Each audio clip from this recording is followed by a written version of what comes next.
తన గానామృతంతో తెలుగు ప్రజల హృదయాల్లో సుస్థిర స్థానం సంపాదించుకున్న అమర గాయకులు ఘంటసాల వెంకటేశ్వరరావు అని రాయలసీమ రంగస్థలి చైర్మన్ గుండాల గోపీనాథ్ రెడ్డి అన్నారు.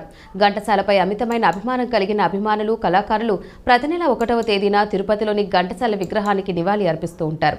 అందులో భాగంగా మంగళవారం ఉదయం ఘంటసాల అభిమానులు రాయలసీమ రంగస్థలి చైర్మన్ గుండాల గోపీనాథ్ రెడ్డి ఆధ్వర్యంలో ఘంటసాల విగ్రహాన్ని నీటితో శుద్ధి చేసి పూలమాలలు వేసి ఘనంగా నివాళి అర్పించారు. ఈ సందర్భంగా ఆయన మాట్లాడారు.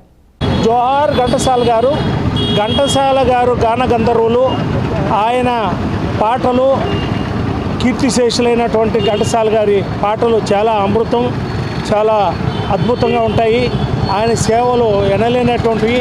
ఆయన ఈరోజు చనిపోయి కూడా బతికిస్తున్నాడు జనాన్నంతా కూడా.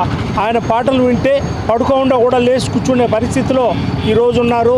కాబట్టి ఆయన చిరంజీవిగా చిరకాలం ఉండే విధంగా ఆయన పాటలు ఈరోజు మనకు అద్భుతంగా ఉన్నాయి.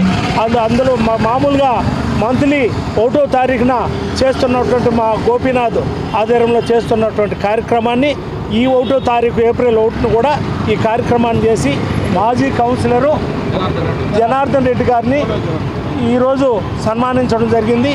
అదేవిధంగా ప్రతి నెల కూడా మంచి వ్యక్తులను, కీర్తి ప్రతిష్టలు ఉన్నటువంటి వ్యక్తిని తీసుకొని వచ్చి ఇక్కడ సన్మానించడం జరుగుతుంది.